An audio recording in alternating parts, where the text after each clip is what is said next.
Hello dear students. As you know कि आपके school Shri Guru Nanak academy की तरफ से आपको इस लॉकडाउन में घर बैठे क्लासेस प्रोवाइड की जा रही हैं। तो आज हम लोग जो पढ़ने वाले हैं वो एक क्लास 9 सीबीएसई का इंग्लिश फर्स्ट फ्लाइट बुक में से जो पोएम है द रोड नॉट टेकन, जिसे रॉबर्ट फ्रॉस्ट ने लिखा है। तो ये पोएम बेस्ड है चॉइसेस के ऊपर, जो हम लोग अपनी लाइफ में चॉइसेस बनाते हैं। कई सारी चॉइसेस, जैसे हम लोगों के सामने कई बार दो ऑप्शन आ जाते हैं कि हमें उसमें से एक चूज़ करना पड़ता है। तो क्या सही होता है क्या गलत, ऐसे ही चॉइसेस के ऊपर ये पोएम जो है बेस्ड है। और इसके जो पोएट हैं रॉबर्ट फ्रॉस्ट, ये अमेरिकन पोएट हैं। बहुत ही सिंपल लैंग्वेज में ये पोएम लिखते हैं, बहुत ही ऑर्डिनरी, एक आम आदमी भी इनसे कोरिलेट कर सकता है इनकी पोएम से। बड़ी इंसाइटफुली लिखते हैं। इंसाइटफुली का मतलब होता है व्यवहारिक, यानी प्रैक्टिकल होती है इनकी पोएम्स, जो होती है प्रैक्टिकल होती है। तो चलिए हम यहाँ पे शुरू करते हैं। पहले हमारी जो पहला स्टैंजा है, two roads diverge in a yellow wood and sorry I could not travel both.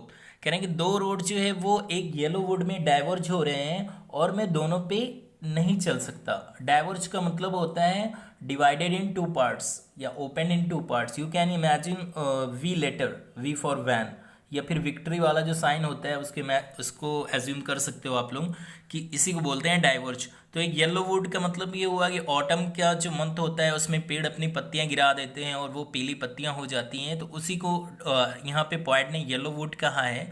तो कह रहा है कि एक जंगल में एक बार क्या हुआ कि मैं जा रहा था, तो रास्ते में मुझे एक जगह पे रोड जो है टू पार्ट में डाइवर्ज हो गया और वहाँ पे मैं दोनों पार्ट पे नहीं चल सकता था।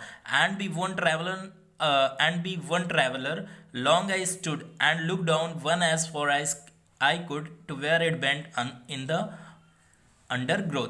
कह रहे कि और मैं चूंकि एक ही ट्रैवलर था तो मैं बहुत देर तक वहाँ पे खड़ा होकर सोचता रहा कि मैं किस रास्ते पे जाऊँ। तो मैंने एक रास्ता देखा और बहुत देर तक उसको, जितनी दूर तक हो सकता था मैं उसे देखता रहा उस रास्ते को, जब तक कि वो बेंट नहीं हो गया, मुड़ नहीं गया उन अंडर ग्रोथ में, यानी झाड़ियों में। जैसे आपको ये रोड जो एंड हो रही होती है, आप देखोगे कि वो लास्ट में क्या आपके सामने आ जाता है, बुशेस, श्रब्स या फिर ट्रीज वगैरह। Okay, now then took the other just as fair and having perhaps the better claim. तब मैंने क्या किया, मैंने दूसरा वाला रास्ता चुना क्योंकि मुझे वो थोड़ा सा बेटर लग रहा था। Because it was grassy and wanted wear. क्यों बेटर लग रहा था? क्योंकि वो ग्रासी था और वॉन्टेड वियर था। ग्रासी मतलब वो उस पर घास उगी हुई थी ज़्यादा, और वॉन्टेड वियर का मतलब होता है लेस ट्रैवल्ड बाई, मतलब कि कम चला हुआ। देखने से ऐसा लग रहा था कि घास है तो वो कम चला हुआ होगा, क्योंकि जहाँ पे घास पे अगर आप चलते हो तो वहाँ पे लाइन और वो जगह जो है वो घास वहाँ पे नहीं होती है। Though as for that the passing there had worn them really about the same. अब क्या होता है कि पोएट वो रास्ता चुन लेता है और फिर उस पर आगे बढ़ता है, लेकिन थोड़ी दूर जाने के बाद उसको ख्याल आता है इस बात का कि दोनों ही रास्ते सेम दिख रहे हैं। ऐसा नहीं है जो जो उसको पहले लग रहा था कि एक रास्ता अलग है दूसरा रास्ता अलग है, वो अभी उसको क्या लग रहा है, अभी लग रहा है कि नहीं, दोनों रास्ते लगभग सेम दिख रहे थे। And both that morning equally lay in leaves no step had trodden black. Trodden black का मतलब हुआ है कि यहाँ पे जो चीज़ कुचली हुई होती है, दबी हुई होती है, उसी को ट्रॉडन बोलते हैं। तो उस मॉर्निंग में क्या हुआ कि उन दोनों रास्तों पे जो पत्तियां पड़ी हुई थी वो उसमें से कोई भी ब्लैक नहीं थी, उसमें से कोई भी ट्रॉडन ब्लैक नहीं थी। मतलब ऐसा नहीं लग रहा था उन पत्तियों को देख के कि ये दबी कुचली हैं या उनका कलर चेंज हो गया है। Oh I kept the first for another day. अब जो है वो राइटर की, पोएट के मन में आता है कि ठीक है, तो अब मैं दूसरा वाला रास्ता, ठीक है, फिर कभी किसी दिन आगे मैं उस पर भी चल लूँगा, ये वो सोचता है। Yet knowing how way leads on to way, I doubted if I should ever come back. ये जानने के बावजूद कि ये जिस रास्ते पे चल पड़ा है वो उसे पता नहीं कहाँ ले जाएगा और कितनी दूर लेके चला जाएगा, और इसे शक भी है कि वो दोबारा वापस आगे फिर से उसी रास्ते पे, दूसरे वाले रास्ते पे चल पाएगा कि नहीं। लेकिन इसके बावजूद वो सोचता है कि चलो ठीक है, फिर कभी हम इस रास्ते पे भी आ जाएंगे।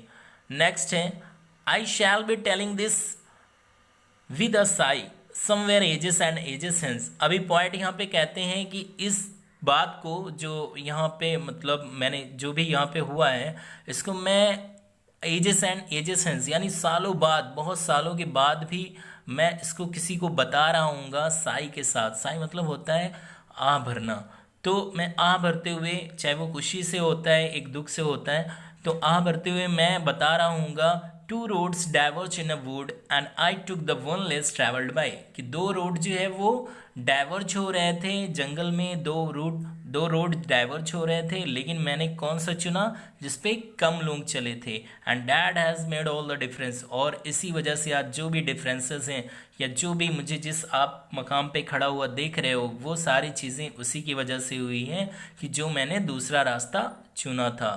तो ये पोएम जो है, ये इसमें पॉइंट अगर आप अपनी लाइफ से रिलेट करिए इसको, तो हमारी लाइफ में कई बार ऐसे मौके आते हैं कि जब हम हमारे पास ऑप्शंस हो जाते हैं, दो ऑप्शंस होते हैं, दो चॉइसेस होती हैं, उनमें से हमें एक चुनना पड़ता है। एक चॉइस ऐसी होती है कि जैसे आप अभी का अगर आप एग्जांपल ले लो, तो आपके पास ऑप्शन है या चॉइस है कि आप 9th क्लास से सीबीएसई में जाओ कि यूपी बोर्ड में जाओ।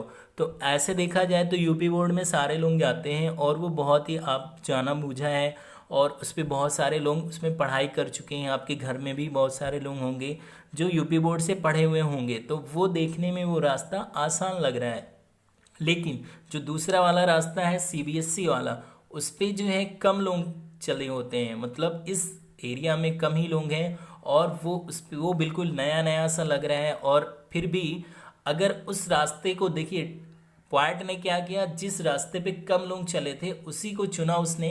और भले ही दोनों रास्ते सेम दिख रहे हैं, सीबीएसई और यूपी बोर्ड भले ही आपको सेम दिख रहे हैं, लेकिन लास्ट में जब आपका कई सालों के बाद जब आप जिस जगह पे खड़े होगे, तब आपको वो सारे डिफरेंसेस नज़र आएंगे जो यूपी बोर्ड और सीबीएसई बोर्ड में, या फिर स्टेट बोर्ड या सीबीएसई बोर्ड में है। तो आज जो चॉइस आपको करनी है वो क्या है, वो आपको जो लेस ट्रैवल्ड है, यानी जिस पे कम लोग चले हैं, और कम लोग मतलब जिससे कम लोग पढ़े हैं, यानी सीबीएसई से अभी कम लोग पढ़े हैं, तो आपको उसी को चुनना चाहिए। और उसके बाद जो है आने वाले, भले ही आपको दोनों में लगेगा कि एनसीईआरटी उसमें भी है इसमें भी है, देखने से सेम लगेगा, लेकिन जब आगे चल के आप बहुत ही आगे निकल जाओगे इन फ्यूचर, तब आपको सारे डिफरेंसेस पता चलेंगे। तो राइटर यहाँ पे पॉइंट यही कहना चाहता है कि कई बार हमारी लाइफ में ऐसा टाइम आता है जब हम डायलाइमा में पड़ जाते हैं, दुविधा में पड़ जाते हैं कि कौन सा रोड या कौन सा कैरियर या फिर कौन सा रास्ता हमारे लिए बेटर होगा, और उस पे चलना, कौन से रास्ते पे चलना हमारे लिए बेनिफिशियल होगा। तो ज़्यादातर उन रास्तों को चुनना चाहिए जिस पे जो भेड़ चाल वाला रास्ता ना हो, जो जिस पे कम लोग चले हों, क्योंकि वहाँ पे आपको अपना हुनर, अपना टैलेंट दिखाने का मौका ज़्यादा मिलता है।